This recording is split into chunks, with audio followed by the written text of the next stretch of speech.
ಎಲ್ಲರಿಗೂ ನಮಸ್ಕಾರ ಸ್ನೇಹಿತರೆ. ತುಳಸಿ ಪೂಜೆ ಬಗ್ಗೆ ತುಂಬ ಜನರಿಗೆ ತುಂಬ ಸಂದೇಹಗಳಿವೆ. ತುಳಸಿ ಪೂಜೆ ಯಾವ ರೀತಿ ಮಾಡಬೇಕು? ತುಳಸಿ ಕೂಡ ಒಂದು ಗಿಡ ತಾನೇ, ಅದನ್ನು ಯಾಕೆ ಪೂಜೆ ಮಾಡಬೇಕು? ತುಳಸಿ ಪೂಜೆ ಯಾವ ಸಮಯದಲ್ಲಿ ಬೇಕಾದರೂ ಮಾಡಬಹುದಾ, ಅಥವಾ ಅದಕ್ಕೆ ಅಂತ ಪ್ರತ್ಯೇಕವಾದ ಸಮಯ ಇರುತ್ತದೆ? ತುಳಸಿ ದೇವತೆ ಎಂದು ಅಮ್ಮನವರ ರೂಪದಲ್ಲಿ ಪೂಜಿಸೋಕೆ ಕಾರಣ ಏನು? ಈ ವಿಡಿಯೋದಲ್ಲಿ ಈ ಎಲ್ಲ ಪ್ರಶ್ನೆಗಳಿಗೆ ಉತ್ತರ ಕೊಡ್ತೀನಿ. ಆದರೆ ಅದಕ್ಕೂ ಮುಂಚೆ ನೀವಿನ್ನು ನಮ್ಮ ಚಾನಲ್ನ ಸಬ್ಸ್ಕ್ರೈಬ್ ಮಾಡ್ಕೊಂಡಿಲ್ಲ ಅಂದರೆ ಖಂಡಿತ ಈಗಲೇ ಸಬ್ಸ್ಕ್ರೈಬ್ ಮಾಡ್ಕೊಳ್ಳಿ. ಹಾಗೆ ಈ ವಿಡಿಯೋ ಇಷ್ಟ ಆದರೆ ಮರೆಯದೆ ಒಂದು ಲೈಕ್ ಕೊಡಿ. ವೃಂದಾದೇವಿ ಅಂದರೆ ತುಳಸಿ ದೇವಿ, ವೃಂದಾವನ ಅಂದರೆ ತುಳಸಿವನ. ನಮಗೆ ಗೊತ್ತಿರುವಂತೆ ಶ್ರೀಕೃಷ್ಣ ಬೆಳೆದಿದ್ದು ವೃಂದಾವನದಲ್ಲಿ. ಅವರ ಬಾಲ್ಯ ಯೌವನ ಕೂಡ ಅಲ್ಲೇ ಆಗಿತ್ತು. ಶ್ರೀಕೃಷ್ಣ ವೃಂದಾವನದಲ್ಲಿ ತೋರಿಸಿದಂತಹ ಪ್ರತಿ ಲೀಲೆಗೂ ಪ್ರತ್ಯಕ್ಷ ಸಾಕ್ಷಿ ಬೃಂದಾದೇವಿ. ಶ್ರೀಕೃಷ್ಣನಿಗೆ ಯಾವ ಸಮಯಕ್ಕೆ ಏನು ಬೇಕು ಅದನ್ನು ಅರ್ಥ ಮಾಡಿಕೊಂಡು ಬೃಂದಾದೇವಿ ಅಂದರೆ ತುಳಸಿ ದೇವಿ ಅದನ್ನು ಅಲ್ಲಿ ಸೃಷ್ಟಿಸುತ್ತಿದ್ದಳು. ಶ್ರೀಕೃಷ್ಣನಿಗೆ ತಣ್ಣನೆಯ ಗಾಳಿ ಬೇಕು ಅಂದುಕೊಳ್ಳಿ, ಬೃಂದಾದೇವಿ ಕೊಡ್ತಾ ಇದ್ಲು. ಅದೇ ಒಂದು ಆಹ್ಲಾದಕರ ವಾತಾವರಣ ಬೇಕು ಅಂದ್ಕೊಳ್ಳಿ, ಆಕೆ ಅದನ್ನು ಸೃಷ್ಟಿ ಮಾಡ್ತಾ ಇದ್ಲು. ಈ ರೀತಿ ಬೃಂದಾದೇವಿ ಅಂದರೆ ಶ್ರೀಕೃಷ್ಣನಿಗೆ ಅತ್ಯಂತ ಪ್ರೀತಿ. ಬರೀ ಕೃಷ್ಣನಿಗೆ ಮಾತ್ರವಲ್ಲದೆ ತುಳಸಿ ದೇವಿ ಅಂದರೆ ಎಲ್ಲ ದೇವಾನುದೇವತೆಗಳಿಗೂ ಕೂಡ ತುಂಬ ಪ್ರೀತಿ. ಆದ್ದರಿಂದಲೇ ದೇವರಿಗೆ ಸಮರ್ಪಿಸುವ ತೀರ್ಥವಾಗಲಿ ಅಥವಾ ನೈವೇದ್ಯವಾಗಲಿ ಎಲ್ಲದರಲ್ಲೂ ತುಳಸಿಯನ್ನು ಹಾಕಿ ಸಮರ್ಪಿಸಬೇಕು. ಇಲ್ಲದಿದ್ದರೆ ನೀವು ಇಡುವಂತಹ ತೀರ್ಥವಾಗಲಿ ಅಥವಾ ನೈವೇದ್ಯವಾಗಲಿ ದೇವರಿಗೆ ಸೇರಲ್ಲ. ದೇವರಿಗೆ ಮಾಡುವಂತಹ ಅಭಿಷೇಕದ ನೀರಲ್ಲೂ ಕೂಡ ತುಳಸಿಯನ್ನು ಹಾಕಿರಲೇಬೇಕು. ತುಳಸಿ ದೇವಿ ನಮಗೆ ದೇವರ ಮೇಲೆ ಭಕ್ತಿಯನ್ನು ಕೊಡುತ್ತಾಳೆ. ಅಂದರೆ ನಮಗೆ ದೇವರ ಮೇಲೆ ಭಕ್ತಿ ಬರೋ ಥರ ಮಾಡ್ತಾಳೆ. ಸಾಮಾನ್ಯವಾಗಿ ಜನರು ಹೇಳೋ ಪ್ರಕಾರ ತುಳಸಿ ಪೂಜೆಯನ್ನು ಹೆಂಗಸರು ಮಾತ್ರ ಮಾಡಬೇಕು. ಈ ಕತೆ ಯಾಕೆ ಬಂತು ಅಂದರೆ, ನಾರ್ಮಲ್ ಆಗಿ ಮನೆಗಳಲ್ಲಿ ಹೆಂಗಸರು ಮಾತ್ರನೇ ತುಳಸಿ ಪೂಜೆ ಮಾಡೋದ್ರಿಂದ. ಆದರೆ ಅದು ತಪ್ಪು ಭಾವನೆ. ಯಾರಿಗೆ ದೇವರ ಮೇಲೆ ಭಕ್ತಿ ಬೇಕು ಅವರೆಲ್ಲರೂ ಕೂಡ ತುಳಸಿ ದೇವಿಯ ಆಶ್ರಯ ಪಡೆಯಬೇಕು. ಮಹಿಳೆಯರಾಗಿರಬಹುದು, ಪುರುಷರಾಗಿರಬಹುದು, ಯಾರು ಬೇಕಾದರೂ ತುಳಸಿ ದೇವಿಯನ್ನು ಪೂಜೆ ಮಾಡಬಹುದು. ಇನ್ನು ತುಳಸಿ ದೇವಿಯ ಆರಾಧನೆಗೆ ದೊಡ್ಡ ಕಷ್ಟ ಏನೂ ಇಲ್ಲ. ತುಳಸಿ ದೇವಿಗೆ ಅಂತ ಒಂದು ಸಪ್ರೇಟ್ ಆಗಿರೋ ಲೋಟವನ್ನು ತೆಗೆದಿಟ್ಟುಕೊಳ್ಳಿ. ಅದನ್ನು ನೀವು ಟೀ ಕಾಫಿ ಕುಡಿಯೋಕೆ ಬಳಸೋಕೆ ಹೋಗಬೇಡಿ. ಆ ಲೋಟದಲ್ಲಿ ಪ್ರತಿದಿನ ತುಳಸಿ ಗಿಡಕ್ಕೆ ನೀರು ಹಾಕಿ, ಗಿಡದ ಸುತ್ತ 3 ಪ್ರದಕ್ಷಿಣೆ ಹಾಕಿ, ಗಿಡದ ಮುಂದೆ ಒಂದು ದೀಪ ಹಚ್ಚಿಟ್ಟು ಕೈ ಜೋಡಿಸಿ ನಮಸ್ಕಾರ ಮಾಡಿಕೊಳ್ಳಿ. ತುಳಸಿ ದೇವಿಯದು ಯಾವುದಾದರೂ ಮಂತ್ರ ಗೊತ್ತಿದ್ರೆ ಹೇಳಿ, ಇಲ್ಲದಿದ್ದರೆ ಓಂ ತುಳಸಿ ದೇವಿಯೇ ನಮಃ ಅಂತ 3 ಸಲ ಹೇಳ್ತಾ ತುಳಸಿ ಪೂಜೆಯನ್ನು ಮುಗಿಸಬಹುದು. ಕೊನೆಯಲ್ಲಿ ಅಮ್ಮ ನನಗೆ ದೇವರ ಮೇಲೆ ಭಕ್ತಿ ಕೊಡು ಅಂತ ಕೇಳಿಕೊಳ್ಳಿ. ಇದು ಮಾಡೋಕ್ಕೆ 5 ನಿಮಿಷ ಸಮಯ ಹಿಡಿಯುತ್ತದೆ ಅಷ್ಟೇ. ಇದನ್ನು ನೀವು ಬೆಳಿಗ್ಗೆ ಅಥವಾ ಸಂಜೆ ಸಾಧ್ಯ ಆದರೆ 2 ಹೊತ್ತು ಕೂಡ ಈ ರೀತಿ ಮಾಡಿದರೆ ಕೆಲವೇ ದಿನಗಳಲ್ಲಿ ತುಳಸಿ ದೇವಿಯ ಅನುಗ್ರಹದಿಂದ ನಿಮಗೆ ದೇವರ ಮೇಲೆ ವಿಪರೀತವಾದ ಭಕ್ತಿ ಶುರುವಾಗುತ್ತದೆ. ದೇವರ ಅನುಗ್ರಹ ಕೂಡ ಬೇಗನೆ ನಿಮಗೆ ಸಿಗುತ್ತೆ. ಈಗ ಎಲ್ಲರಲ್ಲೂ ಇರೋ ಇನ್ನೊಂದು ಸಂದೇಹ ಏನಪ್ಪ ಅಂದರೆ, ನಾವು ಪ್ರತಿದಿನ ದೇವತೆ ಅಂತ ತುಳಸಿ ಗಿಡನ ಪೂಜೆ ಮಾಡ್ತೀವಿ. ಆ ರೀತಿ ನಾವು ಪೂಜೆ ಮಾಡೋ ಗಿಡದಿಂದ ಎಲೆಗಳನ್ನು ಪೂಜೆಗಂತ ಅಥವಾ ತೀರ್ಥಕ್ಕೆ, ಪ್ರಸಾದಕ್ಕೆ ಅಂತ ಯಾವುದಕ್ಕಾದರೂ ಕೀಳಬಹುದಾ ಅಂತ. ಇಲ್ಲಿ ವಿಷಯ ಏನಂದರೆ, ನಾವು ಹೂವಿನ ಗಿಡ ಕೂಡ ಬೆಳೆಸ್ತೀವಿ. ಯಾಕಂದರೆ ಆ ಹೂಗಳನ್ನು ಕಿತ್ತು ದೇವರಿಗೆ ಅರ್ಪಿಸೋಕೆ. ತುಳಸಿ ದೇವಿಗೆ ಇರುವಂಥ ಪ್ರತ್ಯೇಕತೆ ಏನಂದರೆ, ಆಕೆ ಒಂದು ಸ್ಪಿರಿಚುವಲ್ ಪರ್ಸನಾಲಿಟಿ. ತುಳಸಿ ದೇವಿಯ ಅವತಾರ ಪಡೆದಿರೋದೇ ಶ್ರೀಕೃಷ್ಣನಿಗೆ ಸೇವೆ ಮಾಡೋದಕ್ಕೆ. ಆಕೆ ಅವತಾರ ಪಡೆದಿರೋದೇ ಕೃಷ್ಣನಿಗಾಗಿ ಅಂದಮೇಲೆ ಭಗವಂತನಿಗೆ ಆಕೆಯನ್ನು ಅರ್ಪಿಸುವುದರಲ್ಲಿ ಯಾವ ತಪ್ಪು ಅಥವಾ ಸಮಸ್ಯೆ ಇಲ್ಲ. ಆದರೆ ಇಷ್ಟು ಹೇಳಿದ ಮೇಲೂ ಕೂಡ ನಿಮಗೆ ಪೂಜೆ ಮಾಡೋ ತುಳಸಿ ಗಿಡದಿಂದ ಎಲೆ ಕೀಳೋಕೆ ಇಷ್ಟ ಇಲ್ಲ ಅಂದರೆ, ನೀವು ಧಾರಾಳವಾಗಿ 2 ಗಿಡಗಳನ್ನು ಬೆಳೆಸಿಕೊಳ್ಳಬಹುದು. ಒಂದು ಗಿಡಕ್ಕೆ ಪೂಜೆ ಮಾಡಿ, ಇನ್ನೊಂದು ಗಿಡವನ್ನು ದೇವರ ಪೂಜೆಗಂತ ಬಳಸಿಕೊಳ್ಳಿ. ಆದರೆ ತುಳಸಿ ಎಲೆಗಳನ್ನು ಕೀಳುವಾಗ ಒಂದು ವಿಷಯ ನೆನಪಿಟ್ಟುಕೊಳ್ಳಿ, ಉಗುರು ಬಳಸಿ ತುಳಸಿ ಎಲೆಗಳನ್ನು ಯಾವಾಗಲೂ ಕೂಡ ಕೀಳಬಾರದು. 2 ಬೆರಳುಗಳ ಮಧ್ಯದಲ್ಲಿ ಎಲೆಗಳನ್ನು ಹಿಡಿದುಕೊಂಡು ಕೀಳಬೇಕು. ಇನ್ನೊಂದೇನಪ್ಪ ಅಂದರೆ, ದ್ವಾದಶಿ ದಿನ ಅಂದರೆ ಏಕಾದಶಿಯ ಮಾರನೆಯ ದಿನ ತುಳಸಿ ಎಲೆಯನ್ನು ಕೀಳಬಾರದು. ಇದನ್ನು ಹೊರತುಪಡಿಸಿ ಮಂಗಳವಾರ, ಶುಕ್ರವಾರ, ಶನಿವಾರ ಯಾವಾಗ ಬೇಕಾದರೂ ನೀವು ತುಳಸಿ ಎಲೆಗಳನ್ನು ಕಿತ್ತುಕೊಳ್ಳಬಹುದು. ಇದಕ್ಕೆ ಕಾರಣ ಏನಂದರೆ, ತುಳಸಿ ದೇವಿ ಕೂಡ ಏಕಾದಶಿ ವ್ರತವನ್ನು ಮಾಡ್ತಾರೆ. ದ್ವಾದಶಿ ದಿನ ಆಕೆ ಊಟ ತಿಂದು ದೇವರಿಗೆ ಅವರು ಅರ್ಪಿಸಿಕೊಳ್ಳುತ್ತಾರೆ. ಆ ಸಮಯದಲ್ಲಿ ನೀವು ತುಳಸಿಯನ್ನು ಕಿತ್ತರೆ ತುಳಸಿ ದೇವಿಯ ಆಗ್ರಹಕ್ಕೆ ಗುರಿಯಾಗುತ್ತೀರಿ. ಹಾಗಾಗಿ ದ್ವಾದಶಿ ಒಂದು ದಿನ ಬಿಟ್ಟು ಬಿಡಿ. ಮುಖ್ಯವಾಗಿ ಒಂದು ವಿಷಯವನ್ನು ನೆನಪಿಟ್ಕೊಳ್ಬೇಕಾಗುತ್ತದೆ. ತುಳಸಿಯನ್ನು ಕೀಳೋ ಪ್ರತಿ ಸಲ ನೀವು ಒಂದು ಶ್ಲೋಕವನ್ನು ತಪ್ಪದೆ ಹೇಳಬೇಕು. ಇದು ನೀವು ತುಳಸಿ ದೇವಿಯ ಅನುಮತಿ ಪಡೆಯೋಕೆ ಹೇಳಬೇಕಾದಂತಹ ಶ್ಲೋಕ. ತುಳಸಿಯ ಅಮೃತ ಜನ್ಮಾಸ್ಮಿ ಸದಾತ್ವಂ ಕೇಶವ ಪ್ರಿಯಂ ಕೇಶವರ್ಥಹಂ ಚಿನೋಮಿ ವರದಾಭವ ಶೋಭನೆ. ಈ ಶ್ಲೋಕನ ತಪ್ಪದೆ ಹೇಳಬೇಕು. ಇದರ ಅರ್ಥ ಏನಂದರೆ, ದೇವಿ ತುಳಸಿ, ನೀನು ಸಮುದ್ರ ಮಂಥನ ಮಾಡಿದಾಗ ಹಾಲಿನ ಸಮುದ್ರದಿಂದ ಬಂದ ಅಮೃತದಿಂದ ಜನಿಸಿದವಳು. ನೀನು ಕೇಶವನಿಗೆ ಪ್ರಿಯವಾದವಳು, ಮಹಾವಿಷ್ಣುವಿಗೆ ಸಂತೋಷ ಕೊಟ್ಟು ಭಕ್ತರು ಬೇಡಿದ ಕೋರಿಕೆಗಳನ್ನು ಈಡೇರಿಸುವವಳು. ನೀನು ನನ್ನ ಮೇಲೆ ಕರುಣೆ ತೋರಿಸು. ಇದೇ ಈ ಶ್ಲೋಕದ ಅರ್ಥ. ಇನ್ನು ಒಂದು ವೇಳೆ ನಿಮ್ಮ ಮನೆಯಲ್ಲಿ ತುಳಸಿ ಇಲ್ಲ, ಹೊರಗಡೆಯಿಂದ ತುಳಸಿ ತರಬೇಕಾಗುತ್ತೆ ಅಂದ್ಕೊಳ್ಳಿ. ಪ್ರತಿದಿನ ಪೂಜೆಗೆ, ನೈವೇದ್ಯಕ್ಕೆ, ಅರ್ಚನೆಗೆ ಎಲ್ಲದಕ್ಕೂ ಕೂಡ ತುಳಸಿ ಬೇಕೇ ಬೇಕು. ಒಂದು ಸಲ ತುಳಸಿಯನ್ನು ಅಂಗಡಿಯಿಂದ ತಂದರೆ ಪ್ರತಿದಿನ ಬಳಸೋಕ್ಕಾಗಲ್ಲ, ಅದು ಬಾಡಿ ಹೋಗುತ್ತದೆ ಅಂತ ಅದನ್ನು ಬಿಸಾಡ್ತೀವಿ. ಆ ರೀತಿ ವೇಸ್ಟ್ ಮಾಡೋ ಅಗತ್ಯ ಇಲ್ಲ. ನೀವು ಅಂಗಡಿಯಿಂದ ಏನಾದರೂ ತುಳಸಿ ತಂದರೆ ಮೊದಲು ತುಳಸಿಯ ಪ್ರತಿ ಎಲೆಯನ್ನು ಬಿಡಿಸಿ ತೊಳೆದು ಒಂದು ಬಟ್ಟೆ ಮೇಲೆ ಹಾಕಿಬಿಟ್ಟು ಬಿಡಿ. ಅದು ಪೂರ್ತಿಯಾಗಿ ಒಣಗಿದ ಮೇಲೆ ನೀವು ಅದನ್ನು ಒಂದು ಡಬ್ಬಿಯಲ್ಲಿ ತುಂಬಿಟ್ಟುಕೊಳ್ಳಬೇಕು. ತುಳಸಿಯನ್ನು ಯಾವ ರೂಪದಲ್ಲಿ ಬೇಕಾದರೂ ನೀವು ದೇವರಿಗೆ ಸಮರ್ಪಿಸಬಹುದು. ಹಾಗಾಗಿ ತುಳಸಿ ಒಣಗಿ ಹೋಯಿತು, ಬಾಡೋಯ್ತು, ಹಾಗಾಗಿ ಈ ರೀತಿ ಯಾವ ರೀತಿ ದೇವರಿಗೆ ಸಮರ್ಪಿಸೋದು ಅನ್ನೋ ಚಿಂತೆ ಬೇಡ. ನೀವು ಒಣಗಿದ ಡಬ್ಬಿಯಲ್ಲಿ ಇಟ್ಕೊಂಡಿರೋ ತುಳಸಿಯನ್ನೇ ಪ್ರತಿದಿನ ಪೂಜೆಗೆ, ನೈವೇದ್ಯಕ್ಕೆ, ಅಭಿಷೇಕಕ್ಕೆ ಉಪಯೋಗಿಸಿಕೊಳ್ಳಬಹುದು. ತುಳಸಿ ಗಿಡ ನಿಮ್ಮ ಮನೆಯಲ್ಲಿದ್ದರೆ ಚಿಂತೆ ಇಲ್ಲ. ಆದರೆ ಸೂರ್ಯೋದಯ ಆದ ನಂತರ ತುಳಸಿ ಎಲೆಗಳನ್ನು ಕೀಳೋಕೆ ಹೋಗಬೇಡಿ. ಒಂದೊಂದು ಸಲ ತುಳಸಿ ಎಲೆಗಳು ತಾನಾಗಿ ಗಿಡದಿಂದ ಕೆಳಗೆ ಉದುರಿ ಹೋಗಿರುತ್ತೆ. ಅದನ್ನು ಕೂಡ ನೀವು ಆಯ್ಕೊಂಡು ನಾನು ಹೇಳಿದಂತೆ ತೊಳೆದು ಒಣಗಿಸಿ ಡಬ್ಬಿಲಿ ಹಾಕಿಟ್ಕೊಳ್ಳಿ. ಒಂದೊಂದು ಸಲ ತುಳಸಿ ಎಲೆ ಕೀಳೋದು ಮರೆತೋಗಿರ್ತೀರ, ಅಥವಾ ಫ್ರೆಶ್ ಆಗಿ ಅಂಗಡಿಯಿಂದ ತರೋದು ಮರ್ತೋಗಿರ್ತೀರ. ಅಂಥ ಟೈಮ್ನಲ್ಲಿ ಈ ರೀತಿ ನೀವು ಸ್ಟಾಕ್ ಇಟ್ಕೊಂಡಿರುವಂತಹ ತುಳಸಿ ಎಲೆಗಳು ಉಪಯೋಗಕ್ಕೆ ಬರುತ್ತದೆ. ಬರೋಬ್ಬರಿ ಒಬ್ಬೊಬ್ಬರ ಮನೆಯಲ್ಲಿ ಎಷ್ಟು ಸಲ ಬೆಳೆಸಿದರೂ ಕೂಡ ತುಳಸಿ ಗಿಡ ಬೆಳೆಯಲ್ಲ. ಮನೆಯಲ್ಲಿ ತುಳಸಿ ಒಣಗಿದ್ರೆ ತುಂಬ ಅಪವಿತ್ರ. ಹಾಗಾಗಿ ತುಳಸಿ ಗಿಡನ ನೀವು ಬೆಳೆಸಬೇಕು ಅಂದರೆ ಒಳ್ಳೆ ಪೌಷ್ಟಿಕಾಂಶ ಇರುವಂತಹ ಮಣ್ಣನ್ನು ಉಪಯೋಗಿಸಿ. ತುಳಸಿ ಗಿಡ ಇಟ್ಟ ಮೇಲೆ ಒಂದೊಂದು ಸಲ ಎಲೆಗಳ ಹಿಂದೆ ಬೆಳ್ಳಗಿರುವಂಥ ಹುಳಗಳು ಹುಟ್ಟಿಕೊಳ್ಳುತ್ತದೆ. ಆ ರೀತಿ ಏನಾದರೂ ಆದರೆ ಸ್ವಲ್ಪ ಬೇವಿನ ಎಣ್ಣೆಯನ್ನು ನೀರಲ್ಲಿ ಮಿಕ್ಸ್ ಮಾಡಿಕೊಂಡು ಗಿಡಕ್ಕೆ ಚೆನ್ನಾಗಿ ಸ್ಪ್ರೇ ಮಾಡಿ. ಆ ಹುಳ ಎಲ್ಲ ಸತ್ತು ಹೋಗುತ್ತದೆ. ಗಿಡ ಅದ್ಭುತವಾಗಿ ಬೆಳೆಯುತ್ತದೆ. ತುಳಸಿ ಗಿಡಕ್ಕೆ ಹೂವುಗಳು ಬಿಟ್ಟಾಗ ಅದು ಪೂರ್ತಿ ಒಣಗುವವರೆಗೂ ಬಿಡಬಾರದು. ಸ್ವಲ್ಪ ಈ ಹೂವುಗಳು ಬಲ್ತಿದೆ ಅನ್ನುವಾಗ ಅದನ್ನು ಉಗುರು ತಾಕಿಸದೆ, ಸಿಸರ್, ಕತ್ರಿ ಮುಂತಾದ ಯಾವ ವಸ್ತು ಕೂಡ ಬಳಸದೆ ಕೈಯಲ್ಲೇ ಕಿತ್ತು ಬಿಡಿ. ಆಗ ಹೊಸ ಎಲೆಗಳು ಹುಟ್ಟಿ ಬರೋ ಅವಕಾಶ ಇರುತ್ತದೆ. ಹೂವು ಚೆನ್ನಾಗಿ ಬೆಳೆದ್ರೆ ಗಿಡದಲ್ಲಿರುವಂತಹ ಪೌಷ್ಟಿಕಾಂಶ ಎಲ್ಲ ಕೂಡ ಹೂವು ತಿಂದು ಬಿಡುತ್ತದೆ. ಹಾಗಾಗಿ ಗಿಡ ಬೇಗನೆ ಒಣಗಿ ಹೋಗುತ್ತದೆ. ಇನ್ನು ಅತಿಯಾದ ಚಳಿ ಇರೋ ಸಮಯದಲ್ಲಿ ನೀವು ತೆಳುವಾದ ಬಟ್ಟೆಯನ್ನು ಅಥವಾ ತೆಳುವಾದ ಬ್ಯಾಗನ್ನು ತುಳಸಿ ಗಿಡದ ಮೇಲೆ ಕವರ್ ಮಾಡಿ ಬಿಟ್ಟು ಬಿಡಿ. ಯಾವ ರೀತಿ ನೀವು ನಮ್ಮ ಮಕ್ಕಳನ್ನ ಜವಾಬ್ದಾರಿಯಿಂದ ನೋಡ್ಕೊಳ್ತೀರೋ ಅದೇ ರೀತಿ ತುಳಸಿ ಗಿಡವನ್ನು ಕೂಡ ನೀವು ನೋಡ್ಕೊಳ್ಬೇಕಾಗುತ್ತದೆ. ಶಾಸ್ತ್ರಗಳಲ್ಲಿರೋ ಪ್ರಕಾರ ತುಳಸಿ ದೇವಿಯ ಆರಾಧನೆಯಲ್ಲಿ ಈ 8 ಹೆಸರುಗಳು ತುಂಬ ಮುಖ್ಯ ಎಂದು ಹೇಳಿದ್ದಾರೆ. 1 ಬೃಂದಾವನೆ, 2 ವೃಂದ, 3 ವಿಶ್ವಪೂಜಿತ, 4 ಪುಷ್ಪಸರ, 5 ನಂದಿನಿ, 6 ಕೃಷ್ಣ ಜೀವನಿ, 7 ವಿಶ್ವಪಾವನಿ, 8 ತುಳಸಿ. ನೀವು ತುಳಸಿ ದೇವಿ ಪೂಜೆ ಮಾಡುವಾಗ ಈ 8 ಹೆಸರುಗಳನ್ನು ತಪ್ಪದೇ ಹೇಳ್ತಾ ತುಳಸಿ ದೇವಿಗೆ 8 ಹೂಗಳನ್ನು ಸಮರ್ಪಿಸಿದರೆ ಅತಿ ಬೇಗನೆ ತುಳಸಿ ದೇವಿ ಕೃಪೆ ನಿಮಗೆ ಸಿಗುತ್ತದೆ. ಇನ್ನು ನನಗೆ ಕಮೆಂಟಲ್ಲಿ ಕೇಳಿರೋ ಇನ್ನೊಂದು ಕ್ವೆಶನ್ ಏನಂದರೆ, ಲಕ್ಷ್ಮಿ, ತುಳಸಿ, ರಾಮ, ತುಳಸಿ, ಕೃಷ್ಣ, ತುಳಸಿ, ಹೀಗೆ ತುಳಸಿಯಲ್ಲಿ ಅನೇಕ ವಿಧಗಳಿವೆ. ಅದರಲ್ಲಿ ಯಾವುದು ಶ್ರೇಷ್ಠ, ಯಾವುದನ್ನು ನಾವು ಪೂಜೆಗೆ ಉಪಯೋಗಿಸಬೇಕು? ಲಕ್ಷ್ಮಿ ತುಳಸಿ ಬರೀ ಲಕ್ಷ್ಮಿ ಪೂಜೆಗೆ, ರಾಮ ತುಳಸಿ ಬರೀ ರಾಮ ಪೂಜೆಗೆ, ಕೃಷ್ಣ ತುಳಸಿ ಬರೀ ಕೃಷ್ಣನ ಪೂಜೆಗೆ ಮಾತ್ರ ಬಳಸಬೇಕಾ ಅಂತ ಯಾವ ನಿಯಮವೂ ಕೂಡ, ಯಾವ ತುಳಸಿ ಆದರೂ ಕೂಡ ಅದು ಶ್ರೇಷ್ಠನೇ. ನೀವು ಯಾವ ತುಳಸಿಯನ್ನು ಯಾವ ದೇವರಿಗೆ ಬೇಕಾದರೂ ಉಪಯೋಗಿಸಿ ಪೂಜೆಯನ್ನು ಮಾಡ್ಕೊಳ್ಬಹುದು. ಕೊನೆಯದಾಗಿ ಒಂದು ಮಾತೇನೆಂದರೆ, ತುಳಸಿ ಗಿಡ ನಿಮ್ಮ ಮನೆಯಲ್ಲಿದ್ದರೆ ಅದನ್ನು ನೀವು ಒಂದು ಗಿಡದಂತೆ ನೋಡಬೇಡಿ, ಮಹಾರಾಣಿಯಂತೆ ನೋಡಿಕೊಳ್ಳಿ. ಸಾಕ್ಷಾತ್ ಶ್ರೀಕೃಷ್ಣನ ಮಡದಿ ತುಳಸಿ. ಒಂದು ಸಂದರ್ಭದಲ್ಲಿ ಶ್ರೀಕೃಷ್ಣ ತುಳಸಿ ದೇವಿಯನ್ನು ಕೂಡ ವಿವಾಹವಾದಂತೆ ನಮ್ಮ ಪುರಾಣಗಳು ಹೇಳುತ್ತವೆ. ಹಾಗಾಗಿ ನೀವು ಕಾಟಾಚಾರಕ್ಕೆ ಗಿಡವನ್ನು ಬೆಳೆಸಿದರೆ ಅದು ನಿಮ್ಮ ಕುಟುಂಬಕ್ಕೆ ತುಂಬ ಹಾನಿ ಉಂಟು ಮಾಡುತ್ತದೆ.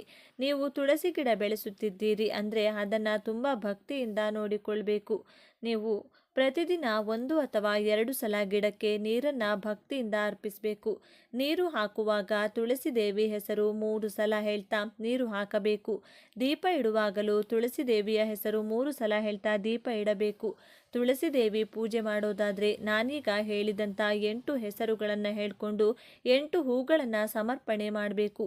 ಹಾಗೆ ತುಳಸಿ ಎಲೆ ಕೀಳುವಾಗ ನಾನು ಹೇಳಿಕೊಟ್ಟಂಥ ಮಂತ್ರವನ್ನು ತಪ್ಪದೆ ಹೇಳಬೇಕು.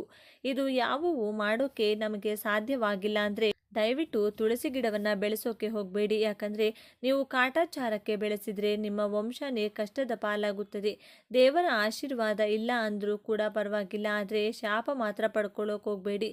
ಈ ವಿಡಿಯೋ ನಿಮಗೆ ಇಷ್ಟ ಆದರೆ ಲೈಕ್ ಮಾಡಿ, ಶೇರ್ ಮಾಡಿ. ಇಂತಹ ಹೆಚ್ಚಿನ ಮಾಹಿತಿಗಾಗಿ ತಪ್ಪದೆ ನಮ್ಮ ಚಾನಲ್ನ ಸಬ್ಸ್ಕ್ರೈಬ್ ಮಾಡ್ಕೊಳ್ಳಿ. ವಾಸ್ತುಶಾಸ್ತ್ರದ ಪ್ರಕಾರ ಮನೆಯಲ್ಲಿ ಆಲೋವೆರಾ ಗಿಡವನ್ನು ಬೆಳೆಸುವುದು ತುಂಬ ಮಂಗಳಕರವೆಂದು ಪರಿಗಣಿಸಲಾಗಿದೆ. ಇದು ಮನೆಯಲ್ಲಿ ಅದೃಷ್ಟವನ್ನು ತರುತ್ತದೆ, ನಕಾರಾತ್ಮಕ ಶಕ್ತಿಗಳನ್ನು ತೆಗೆದುಹಾಕುತ್ತದೆ ಮತ್ತು ಸಕಾರಾತ್ಮಕ ಶಕ್ತಿಯನ್ನು ಹೆಚ್ಚಿಸುತ್ತದೆ ಎಂದು ನಂಬಲಾಗಿದೆ. ಆಲೋವೆರಾ ಮನೆಯಲ್ಲಿ ಬೆಳೆಯಲು ಸುಲಭ ಮತ್ತು ಉತ್ತಮವಾದ ಸಸ್ಯಗಳಲ್ಲಿ ಒಂದು. ಈ ಹಿನ್ನೆಲೆಯಲ್ಲಿ ವಾಸ್ತು ನಿಯಮಗಳ ಪ್ರಕಾರ ಆಲೋವೆರಾ ಗಿಡವನ್ನು ಯಾವ ದಿಕ್ಕಿನಲ್ಲಿ ನೆಡುವುದು ಉತ್ತಮ ಎಂದು ಇಂದು ತಿಳಿದುಕೊಳ್ಳೋಣ.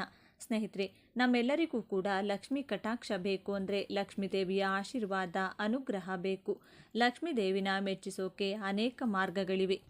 ಲಕ್ಷ್ಮೀ ದೇವಿಗೆ ಕೆಲವು ಗಿಡಗಳು ಅಂದರೆ ತುಂಬಾ ಇಷ್ಟ. ಅದರಲ್ಲಿ ಮೊದಲನೆಯದು ತುಳಸಿ, ಎರಡನೆಯದು ಆಲೋವೆರಾ.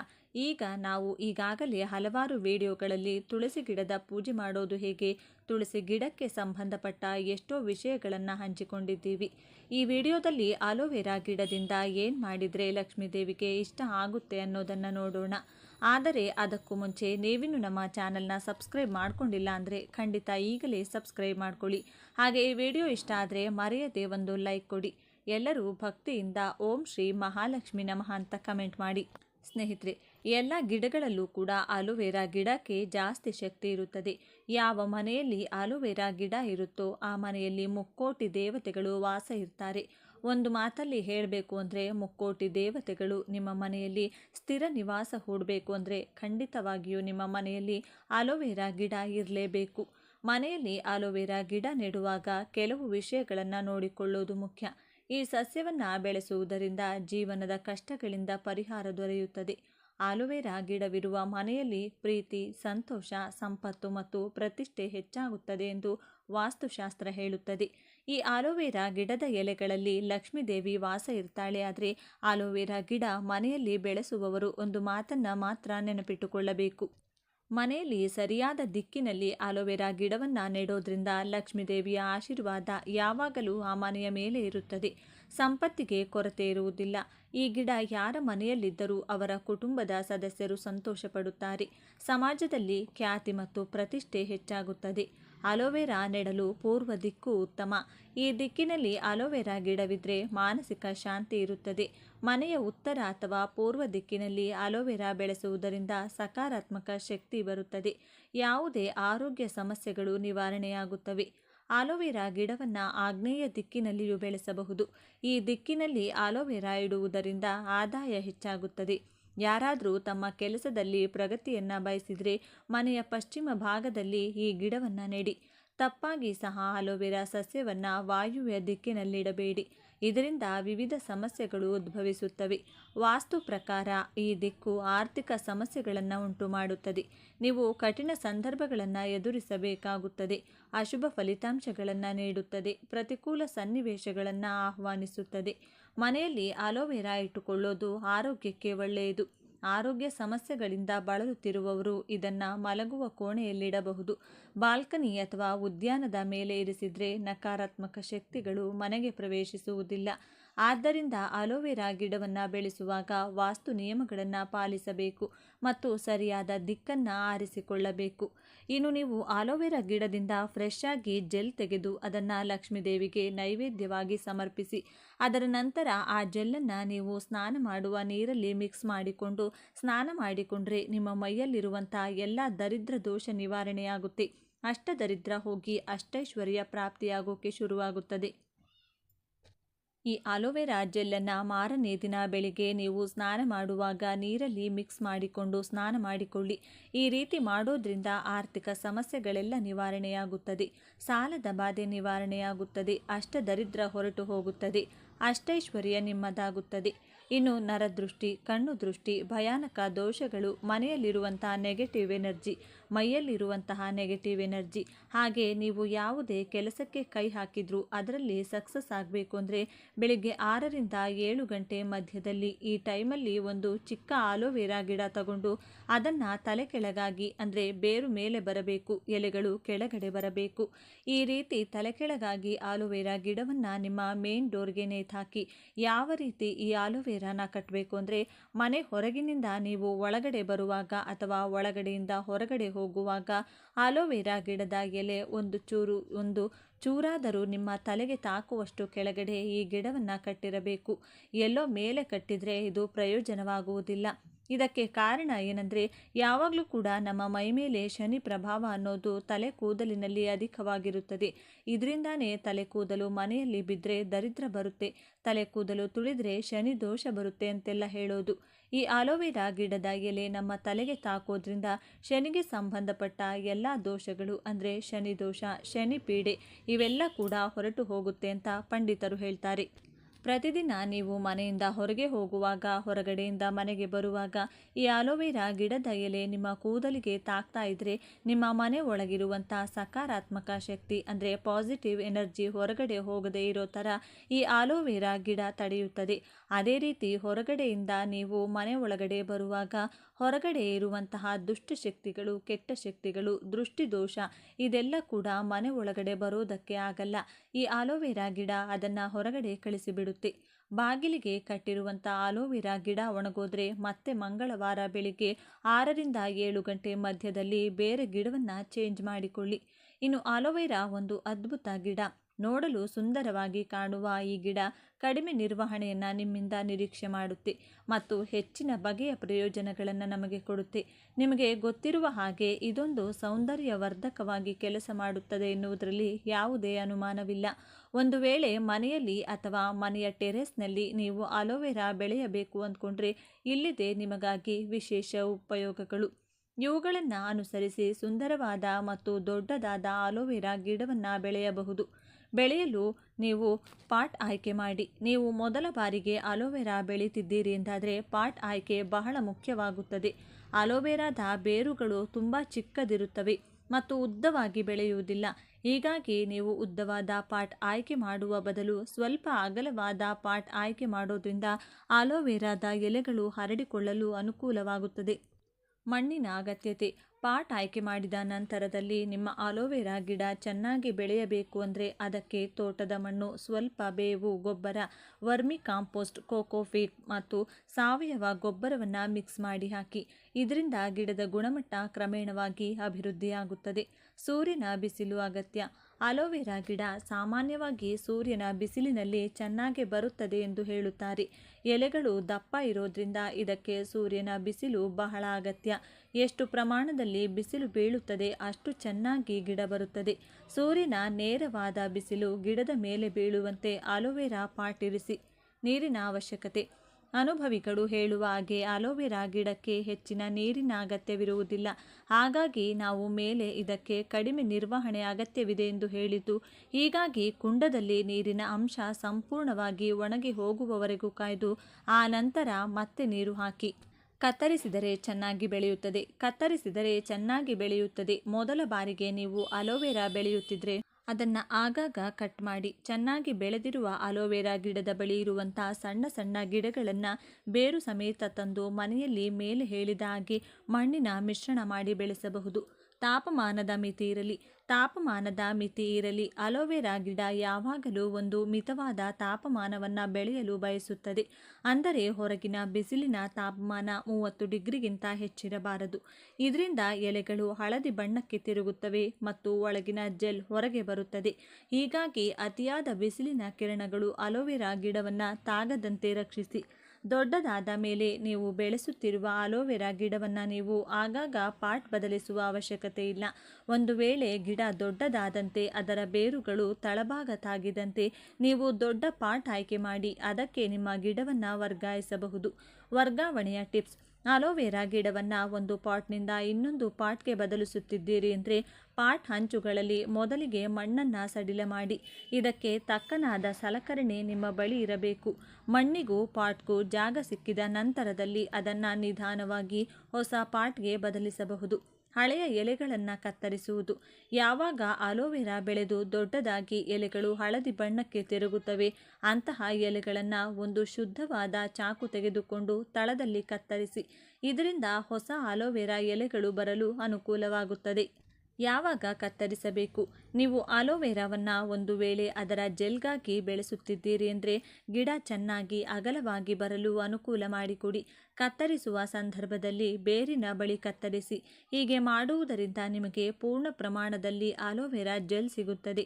ಈ ವಿಡಿಯೋ ನಿಮಗೆ ಇಷ್ಟವಾದರೆ ಲೈಕ್ ಮಾಡಿ, ಶೇರ್ ಮಾಡಿ. ಇಂಥ ಹೆಚ್ಚಿನ ಉತ್ತಮ ಮಾಹಿತಿಗಳಿಗಾಗಿ ತಪ್ಪದೇ ನಮ್ಮ ಚಾನಲ್ನ ಸಬ್ಸ್ಕ್ರೈಬ್ ಮಾಡಿಕೊಳ್ಳಿ. ನಾಳೆ ಮತ್ತೊಂದು ವಿಡಿಯೋದೊಂದಿಗೆ ಪುನಃ ಭೇಟಿಯಾಗೋಣ. ಧನ್ಯವಾದಗಳು.